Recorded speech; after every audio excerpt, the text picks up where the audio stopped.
വൈവിധ്യമാർന്ന സിനിമകൾ കൊണ്ട് പ്രേക്ഷകരെ ഞെട്ടിച്ചുകൊണ്ടിരിക്കുകയാണ് ഇപ്പോൾ മമ്മൂട്ടി. പൂർണ്ണമായും ബ്ലാക്ക് ആൻഡ് വൈറ്റിൽ ഒരുങ്ങിയ ഹൊറർ ത്രില്ലർ ചിത്രം ബ്രഹ്മയുഗമാണ് അദ്ദേഹത്തിൻ്റെതായി ഇപ്പോൾ തിയേറ്ററുകളിൽ തകർത്തോടുന്ന ചിത്രം.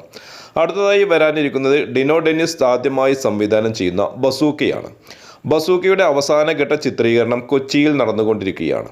അന്വേഷിപ്പിൻ കണ്ടെത്തും എന്ന ചിത്രത്തിന് ശേഷം തിയേറ്റർ ഓഫ് ഡ്രീംസിൻ്റെ ബാനറിൽ ജിനു വി എബ്രഹാം, ഡോൾവിൻ കുര്യാക്കോസ് എന്നിവരാണ് ഈ ചിത്രം നിർമ്മിക്കുന്നത്. പ്രശസ്ത തിരക്കഥാകൃത്തായ കലൂർ ഡെന്നിസിൻ്റെ മകനാണ് സംവിധായകനായ ഡിനോ ഡെന്നിസ്. സിനിമയുടെ പ്രധാന ഭാഗങ്ങൾ നേരത്തെ പൂർത്തിയാക്കിയിരുന്നു. ഗൗതം വാസുദേവ് മേനോൻ പങ്കെടുക്കുന്ന രംഗങ്ങളാണ് ഇപ്പോൾ ചിത്രീകരിച്ചു കൊണ്ടിരിക്കുന്നത്. ചിത്രത്തിലെ ഒരു പ്രധാന കഥാപാത്രത്തെയാണ് ഗൗതം വാസുദേവ് മേനോൻ അവതരിപ്പിക്കുന്നത്. ഇദ്ദേഹത്തിൻ്റെ ക്യാരക്ടർ പോസ്റ്റർ അണിയറക്കാർ പുറത്തുവിട്ടിരുന്നു. ബെഞ്ചമിൻ ജോഷ എന്നാണ് ചിത്രത്തിൽ അദ്ദേഹം അവതരിപ്പിക്കുന്ന കഥാപാത്രത്തിൻ്റെ പേര്. ഗൗതം വാസുദേവ് മേനോന് പിറന്നാൾ ആശംസകൾ നേർന്നുകൊണ്ട് മമ്മൂട്ടി തന്നെയാണ് ഈ കഴിഞ്ഞ 25-ാം തീയതി സോഷ്യൽ മീഡിയയുടെ പോസ്റ്റർ പങ്കുവച്ചത്. അന്നായിരുന്നു അദ്ദേഹത്തിൻ്റെ പിറന്നാൾ. പൂർണ്ണമായും മൈൻഡ് ഗെയിം ത്രില്ലർ ജേണറിലാണ് ഈ സിനിമയുടെ അവതരണം.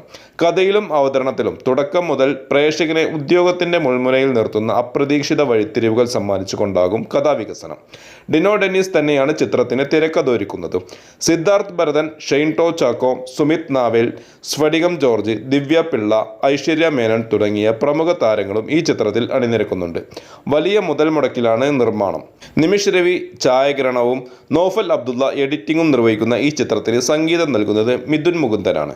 കൊച്ചി, പാലക്കാട്, കോയമ്പത്തൂർ, ബംഗളൂരു എന്നിവിടങ്ങളിലായാണ് ഈ ചിത്രത്തിൻ്റെ ചിത്രീകരണം പൂർത്തിയാവുക. ചിത്രത്തെക്കുറിച്ചുള്ള കൂടുതൽ വിവരങ്ങൾക്കായി നമുക്ക് കാത്തിരിക്കാം.